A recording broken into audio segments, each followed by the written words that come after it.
ரொம்ப கவர்ச்சி அரசியலாக தான் அதை பார்க்க முடியுது. ஓட்டை வந்து எப்படியாவது வாங்கிடணுங்கிற ஒரு தீவிர வேட்கையில் இருக்காங்க அப்படின்னு தான் நம்ம பார்க்க முடியுது. ஏன்னா ஜெயலலிதா அம்மையார் அடைக்கல, எடப்பாடியார் அடைக்கல, ஸ்டாலின் அவரும் அடைக்கல. எங்ககிட்ட யாரையும் சீமான் அவர்கள் சொல்லக்கூடிய அவர் மட்டும் வந்து அடைக்கணுமா? அடைச்சாதான் இவரு சொல்றதெல்லாம் வந்து நடக்கும். திமுக கடன் வாங்கி இலவசங்களை கொடுக்குது, அவங்க வீட்டுக்கு பினாமி சொத்து சேர்க்குதுங்க. அதை செய்ய மாட்டாரு. நல்லா புரிஞ்சுக்கோங்க. இந்த திமுக அதிமுக 4.5 கோடி இவர் வாங்கியிருக்காருல வந்த வேகத்துல என்ன செஞ்சாரு? இவங்க போய் பதுக்கி வைக்கிறத அங்க போய் முதலீடு பண்ணுவாங்க. உப்புமா கம்பெனி பேர்ல இவங்க உள்ள வருவாங்க. திருப்பியே இவங்களோட பணம் தான் இதுல வந்து சுத்திட்டே இருக்குமே ஒழிய வேற எதுவுமே கிடையாது. தமிழர்களை முடக்கும் ஒரு மறைமுக செயலில் தான் இந்த அதிமுகவும் திமுகவும் தாவேகவும் கூட சேர்ந்து பாஞ்சிட்டு அதை தான் செய்ய போகுது. அரசியல் நகர்வு நேயர்களுக்கு வணக்கம். நான் உங்க தீபிகா. இன்றைய நிகழ்ச்சியின் சிறப்பு விருந்தினர் நாம் தமிழர் கட்சி ஆதரவாளர் குளோரி அவர்கள். வணக்கம் மேம். வணக்கம் மேம். முதல்வர் அவர்கள் வந்து தேர்தல் வாக்குறுதிகளை வெளியிட்டிருந்தாரு. அதுல வந்து மறுபடியும் கடந்த முறை வந்து 1000 ரூபாய் கொடுக்குறேன்னு சொல்லியிருந்தார் இல்லையா, இந்த முறை வந்து 2000 ரூபாய் கொடுக்குறேன் அப்படின்னு சொல்லியிருக்காரு. அதே மாதிரி இந்த குழந்தைங்களுக்கு 1000 ரூபாய் மாதம் வழங்குறதையும் 1500 ரூபாவா மாத்துறேன் அப்படின்னு சொல்லியிருக்காரு. இந்த முதியோர் ஓய்வூதியம் அதுவும் 1200ல இருந்து 2000 வந்து கொடுக்குறேன் அப்படின்னு வந்து சொல்லி சில வாக்குறுதிகளை கொடுத்துட்டு இப்போ புதுசா இன்னொன்று என்ன அப்படின்னா, இந்த மாதிரி வாஷிங் மிஷின், ஃப்ரிட்ஜு இதெல்லாம் வாங்குறதுக்கான ஒரு கூப்பன் கொடுக்குறோம் 8000 ரூபாய்க்கு அப்படின்னு வந்து அறிவிச்சிருக்காரு. இது எல்லாத்தையும் எப்படி மேம் பாக்குறீங்க? ரொம்ப கவர்ச்சி அரசியலாக தான் அதை பார்க்க முடியுது. ஓட்டை வந்து எப்படியாவது வாங்கிடணுங்கிற ஒரு தீவிர வேட்கையில் இருக்காங்க அப்படின்னு தான் நம்ம பார்க்க முடியுது. ஏன்னா ஒரு நல்ல அரசன் இல்லை ஒரு நல்லாட்சி கொடுத்த ஒரு முதல்வர் வந்து தன்னுடைய செயல்பாடுகளை நான் என்னென்ன நல்லது செஞ்சுருக்கேன் அதனால நான் வந்தால் நல்லா இருக்கும்னு சொல்லி கேட்குறது தான் முறையான ஒரு தேர்தல் பரப்புரையாக இருக்கும். அதை விட்டுட்டு தேர்தல் பசப்புரை பண்ணிட்டு இருக்காங்க. எடப்பாடியார் ஃப்ரிட்ஜு கொடுப்பாரா, அப்போ நான் கூப்பன் கொடுப்பேன் 8000க்கு நீங்கள் என்ன வேணாலும் வாங்கிக்கோங்க. நான் எடப்பாடியாரும் விஜயும் 2500 கொடுப்பாங்களா, 2000 கொடுப்பாங்களா, அப்போ நான் வந்து முதியோர் பென்ஷனில் கொஞ்சம் கூட வச்சுக்கிறேன், குழந்தைகளுக்கு உண்டானதில் கூட வச்சுக்கிறேன், இளைஞர்களுக்கு உண்டானதில் கூட கொடுத்துக்கிறேன் அப்படின்னா மொத்தத்தில் அவங்க வந்து தமிழக மக்களை நீங்கள் எந்திரமாக மாறிடுங்க, வேலையே செய்யாதீங்க, வேலை வெட்டியே வேணாம், உட்கார்ந்த இடத்துல 1000 2000க்கு நீங்கள் வாங்கிட்டு அம்மா உணவகத்தில் போய் இல்லைன்னா எங்கேயாவது ஒரு ரூபாய் சாப்பாடை சாப்பிட்டுட்டு நிம்மதியாக தூங்குங்க அப்படின்னு சொல்லி போதை இல்லை கொடுக்குற ரூபாயில போய் நல்ல போதையாகி மட்டையாகி ஒன்று மட்டையாகுங்க, இல்லை மட்டை எடுத்துட்டு மற்றவங்கள சாத்துங்க, பாலியல் வன்கொடுமை பண்ணுங்கன்னு ஒரு மோசமான நிலைமைக்கு தமிழகத்தை கொண்டு போறாங்கன்னு தான் சொல்லணும். இல்லை, இந்த திட்டங்கள் எல்லாம் வந்து ஒரு அடித்தட்டு மக்களுக்கு வந்து நிஜமாவே இது வந்து ஒரு பயனுள்ளதா தான் இருக்கும் அப்படின்னு வந்து சொல்றாங்க. அடித்தட்டு மக்களா வச்சிட்டு இருந்தது யாரு? 50 வருஷம் 60 வருஷம் இவங்க ஆண்டிருக்காங்க. மக்கள் ஏன் இன்னும் அடித்தட்டுலேயே இருக்காங்க? ஏன் இன்னும் அடித்தட்டுலே இருக்காங்க? அப்படி வச்சிருக்காங்க, சரியான ஆட்சி பண்ணலன்னு சொல்றீங்க. ஆமா, இந்த திராவிடங்கள் 2 திராவிடமும் மாத்தி மாத்தி வந்து அடித்தட்டு மக்களை அடித்தட்டு மக்களாவே வச்சிருந்தா என்ன அர்த்தம்? ஒரு நல்லாட்சியின் விளைவு எப்படி இருக்கணும்? அடித்தட்டு மக்கள் இல்ல, எல்லாருமே வந்து சொந்தமா உழைச்சி சொந்தமா அவர்களுடைய வசதிகளை பெருக்கக்கூடிய நிலைமைக்கு நான் கொண்டு வந்துட்டேன் அப்படின்னு கொண்டு வர்றது நல்லாட்சியா? இல்ல, அதனாலதான் நாங்க வந்து இலவசமா கல்வி கொடுத்துக்கிட்டு இருக்கோம், மகளிர் வந்து பயணம் பண்ணட்டும் அப்படின்னு சொல்லி அதுக்கு இலவசமா பேருந்துகள் வந்து விட்டுருக்கோம். இலவசமா கல்வி கொடுக்குறீங்கன்னா ஏன் இலவசமா கல்வி கொடுக்குற இடத்துல என் பிள்ளைய நான் கொண்டு போய் சேர்க்கல? தரமா இல்லைன்னு தானே. தனியார் பள்ளிக்கு இணையா அது இருக்குதா? போனா உயிரோட வருமானு தெரியாது. வளாக சோறு உடைஞ்சி செத்து போயிடுறாங்க, ட்ரைனேஜ் ஓப்பன் ஆகி விழுந்து செத்து போயிடுறாங்க, பாலியல் தொல்லை வேற அங்க நடக்குது. அந்த கட்டடத்துக்குள்ள போயிட்டு நம்ம பிள்ளை இன்னைக்கு அடிபடாம வருமா உயிரோட வருமானு தெரியாத ஒரு சூழ்நிலையில இந்த அடித்தட்டு மக்கள் கூட கஷ்டப்பட்டு என்ன செய்யறாங்கன்னா கொண்டு போய் தனியார் பள்ளிக்கூடத்துல இது பண்றாங்க. நீங்க இலவசமா கொடுக்கறது பெருசு. அரசு பள்ளியில வந்து இந்த முறை அதாவது மாணவர்களுடைய சேர்க்கை வந்து அதிகமா இருக்கு அப்படின்னு சொல்றாங்க. மாணவர்களுடைய சேர்க்கையும் அதிகமா இருக்குது, மாணவர்களுடைய இறப்பும் அதிகமா இருக்குதே. அதுக்கு என்ன பண்ண புதுசா ஒரு அங்கன்வாடி திறக்கிறாங்க, உடஞ்சு விழுது. இதெல்லாம் எந்த கணக்குல கொண்டு போய் சேர்க்கறது அப்படிங்கிறது தான் நான் திருப்பி சொல்றேன். ஒரு முதல்வரோட வேலை வந்து இலவசங்களை கொடுக்கறது இல்ல, இலவசத்தையே எதிர்பார்க்காம அந்த ஒவ்வொரு குடிமக்களும் தன்னுடைய சொந்த உழைப்புல தனக்கு தேவையானதை வாங்கக்கூடிய அளவுக்கு வச்சுக்கணும். அதுதான் ஒரு நல்லாட்சியோட இது. இலவசம் இலவசம் கொடுக்கறது, மன்னர் ஆட்சி காலத்துல தன்னை புகழுகிற புலவனுக்கு தான் இலவசத்தை கொடுத்ததா நான் அறிஞ்சிருக்கேன். பஞ்ச காலத்துல கஜானால சேர்த்து வச்சுட்டு என்ன செய்வாங்க, மக்களுக்கு கொடுப்பாங்க. இதுதான் நல்லாட்சி. அதை விட்டுக்கிட்டு எந்த அரசனாவது சும்மா குடிமக்களுக்கு நான் எப்படி தர்றேன் எப்படி தர்றேன்னு மக்களுமே சொல்லுவாங்க. அந்த இலவசத்தை எதிர்பார்க்கறாங்க இல்லையா? அதனாலதானே வந்து காலங்காலமா வந்து டிஎம்கே ஏடிஎம்கேன்னு வந்துகிட்டு ஆமா, இருக்கு. மக்களுடைய மனசும் மாறணுங்கிறது தான். ஏன்னா மக்கள் ஒரு உடுக்கவே முடியாத வேட்டி சேலைக்கே அடிதடி போட்டுட்டு நிற்பாங்க. ஃப்ரீயா கொடுத்தா நான் பினாயிலையும் குடிப்பேன்ட்டு சொல்ற அளவுக்கு அவங்க எடுத்துக்காட்டா இருப்பாங்க. எல்லாரையும் நான் சொல்லலை, இதுல மானமுள்ள தமிழக மக்களும் இருக்காங்க. எதுவுமே அரசாங்கத்தை நம்பி இல்லாம எங்களுக்கு எதுவும் வேண்டாங்கிறவங்களும் இருக்காங்க. இப்ப நான்லாம் சொல்ல போனா அரசாங்கத்தின் எந்த சலுகைகளையும் வாங்குறது இல்லை, எனக்கு இருக்கிறது போதும். எனக்கு இப்போ என்னதான் நான் வசதி வாய்ப்போட இருந்தாலும் எனக்கு ஒரு 1000 ரூபாய் கிடைச்சா வேண்டானா இருக்கு, எனக்கு இந்த 8000 கூப்பன் கிடைச்சா வேண்டான் இருக்கா, எனக்கு ஒரு ஃப்ரிட்ஜ் வீட்டில் இருந்தாலும் இன்னொரு ஃப்ரிட்ஜ் வேணுங்கிறது வேண்டான் இருக்கா? ஆனா நான் அதை எதிர்பார்க்கல. ஏன்னா ஒருவேளை ஏழைகளுக்குன்னு போகுதுன்னா அது போகட்டும், அது ஏழைகளுக்கு போகாது, திமுக காரங்களுக்கு தான் போகும். அதிமுக வந்தா அதிமுக காரங்களுக்கு தான் முதல்ல ஃப்ரிட்ஜ் போகும், தாவேக்கா வந்தா தாவேக்கா காரனுக்கு தான் முதல்ல போகும். அதனால இதுலயே ஒரு சூட்சமும் இருக்குது. இப்படி இருக்கும்போது மக்கள் இந்த மனநிலைக்கு வரணும். நம்ம உழைச்சி நம்ம சாப்பிடுவோம். தேவைக்கு உனக்கு தேவை கடன் வாங்குறது தப்பே கிடையாது. அதுக்காக ஒரு பெரிய அவசர அறுவை சிகிச்சை வந்துடுது, லட்சக்கணக்கில் இல்லை, நம்ம அக்கம் பக்கத்தில் என்ன செய்வோம், கடன் வாங்க தான் செய்வோம். ஏன்னா உயிர். அதுக்குமே காப்பீடு திட்டம் வந்து 5 லட்சம் வரைக்கும் கொடுப்போம் அப்படின்னு சொல்லியிருக்காரு. இந்த காப்பீடு திட்டத்தில் உள்ள ஒரு சூட்சமத்தை நான் சொல்லட்டுமா? இந்த காப்பீடு நல்லது மாதிரி உங்களுக்கு தோணும், ஆனால் நீங்கள் ஒரு சின்ன சிராய்ப்புன்னு போனீங்கன்னா 2 லட்சத்துக்கு அறுவை சிகிச்சை பண்ணி உங்களுக்கு பில்லை தீட்டிடுவாங்க. இந்த காப்பீடுல உள்ள ஒரு மோசமான விஷயத்த நான் சொல்கிறேன். இதெல்லாம் நடந்திருக்கு. என்னுடைய தங்கையின் கணவருக்கு வந்து 2 வீலரில் போகும்போது விழுந்ததுல இந்த விரல் வந்து இப்படி கொஞ்சம் மடங்கிடுச்சு.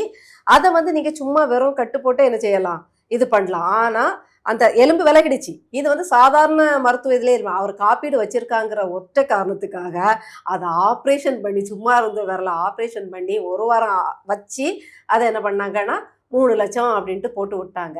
அந்த மருத்துவர்கள் இப்படி வந்து சின்ன சின்ன விஷயத்துக்கு அதை எடுத்துக்கிறாங்க. இன்னொரு தெரிஞ்சவங்க கார் விபத்துல போனாங்க, இந்த இடத்துல எலும்பு முறிவு. இந்த எலும்பு முறிவுக்கு நீங்க வந்து எக்ஸ்ரே பார்த்துக்கிட்டு சாதாரணமாவே அதை வந்து மயிரிழை எறும்பு இந்த இது முடி அளவுக்கு தான் ஃப்ராக்சர் அப்படிம்பாங்க.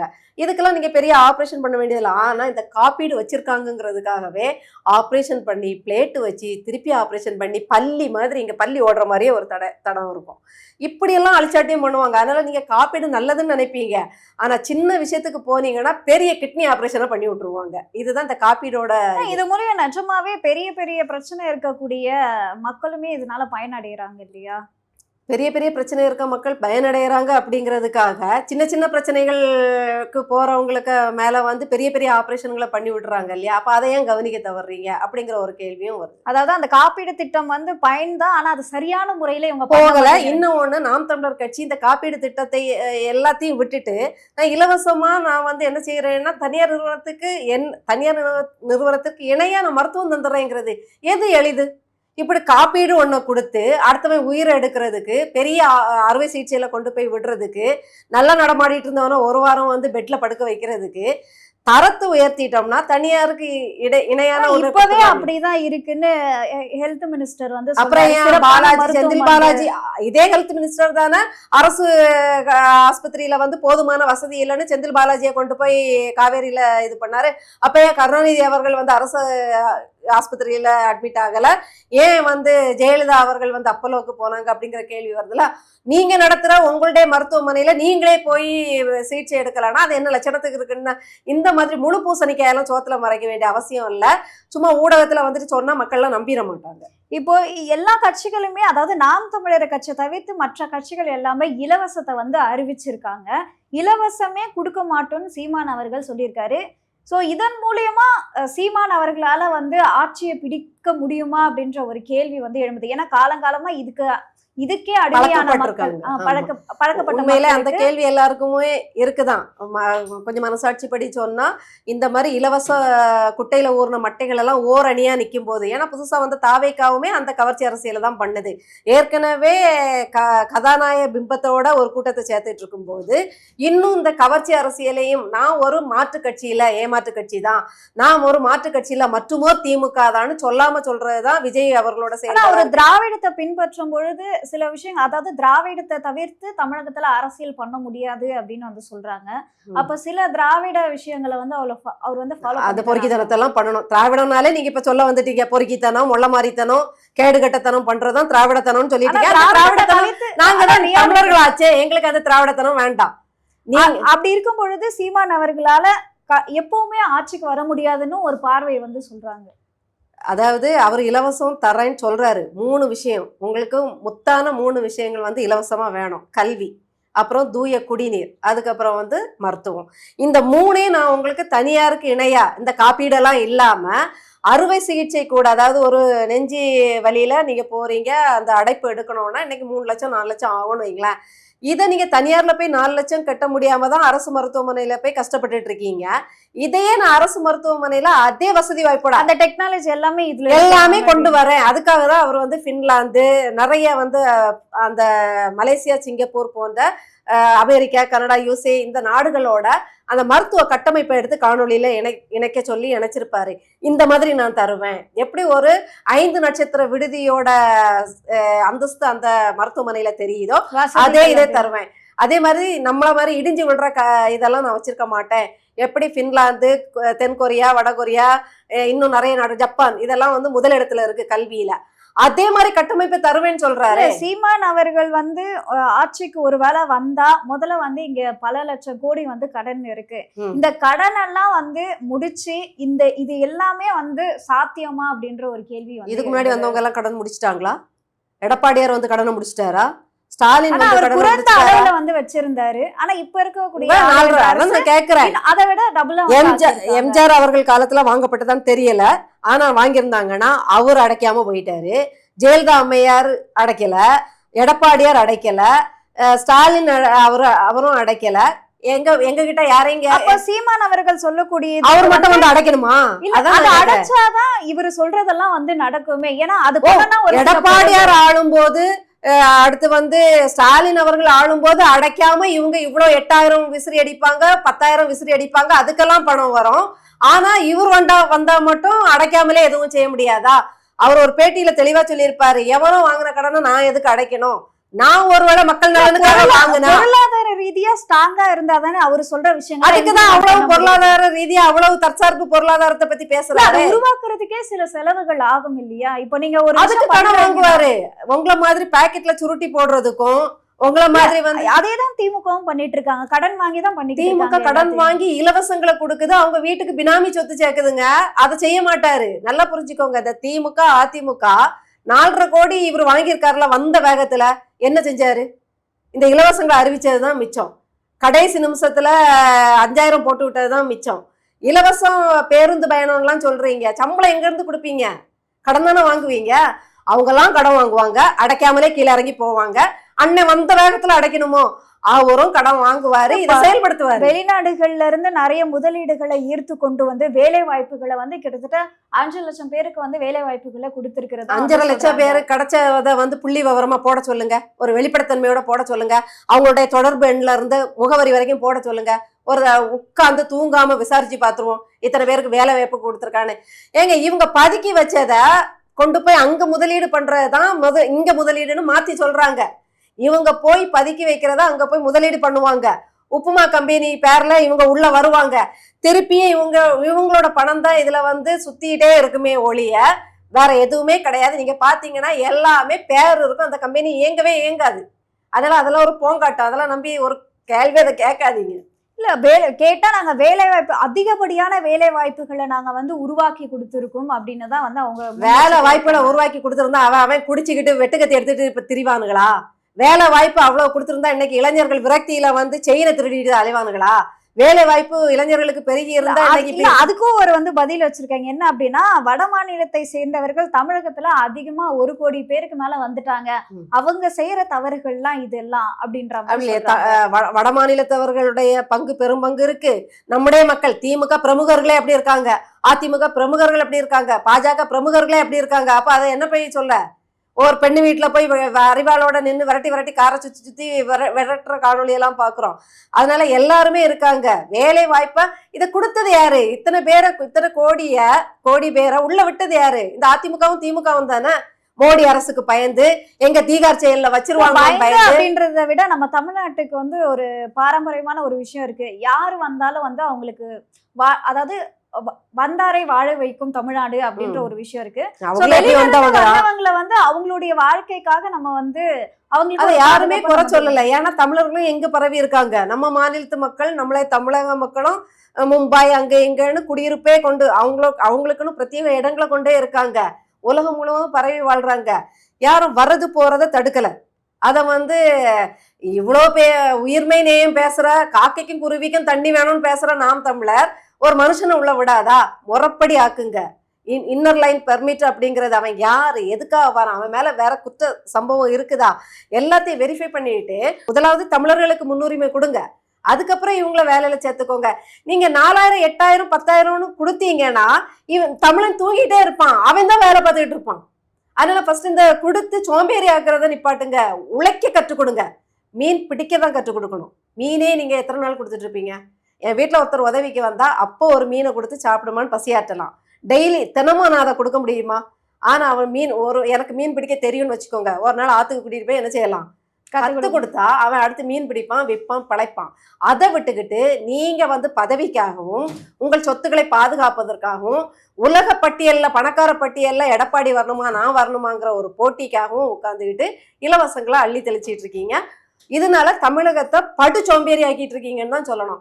2000 ரூபாய் உங்களுக்கு மாதந்தோறும் பாக்கெட் மணி உங்க அம்மா அப்பா தந்தா நீங்க பேக்கை மாட்டிட்டு வெளியில போவீங்களா?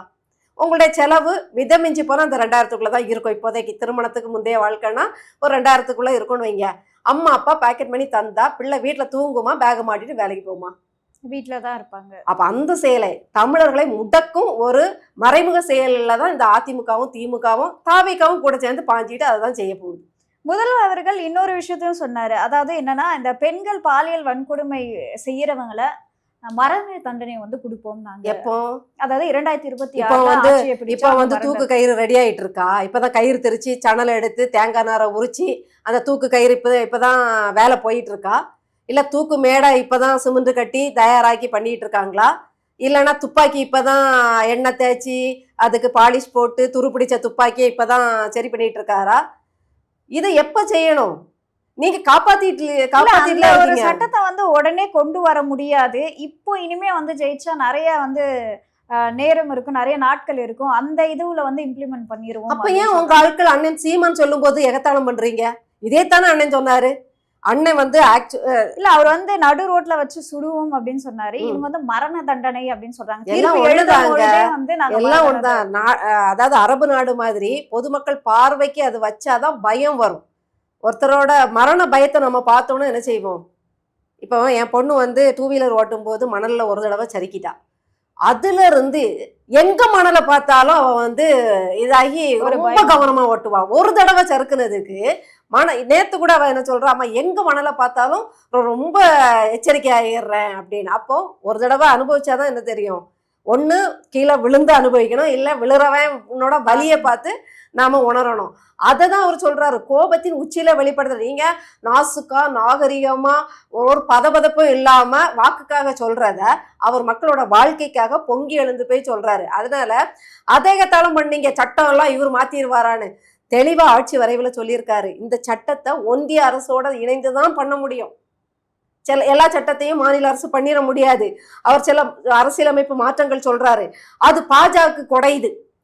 ஏன்னா அவங்களோட அதிகாரத்தெல்லாம் அது பறிக்கிற மாதிரி இருந்த உடனே இவர் வந்து நடைபெறாததை சொல்றாரு, முதல்வரால இது செய்ய முடியாதுன்னு அவரே சொல்றாரு. அதுல முதல்வரால செய்ய முடியாது, நான் முயல்வேன், நான் என்ன சொல்லுவேன், இதெல்லாம் பக்கத்து எல்லா மாநில முதல்வர்களுக்கும் புரிய வைப்பேன். ஒரு இணக்க போக்க கடைபிடிச்சு எல்லாரும் புரிஞ்சு எல்லா மாநிலங்களும் கோரிக்கையை அழுத்தும் போது வலியுறுத்தும் போது அந்த சட்டத்தை என்ன செய்ய வேண்டியதாகும், இயற்ற ஏற்ற வேண்டியதாகும். இந்த முயற்சிகளை நான் முன்னெடுப்பேன்னு சொல்றாரு.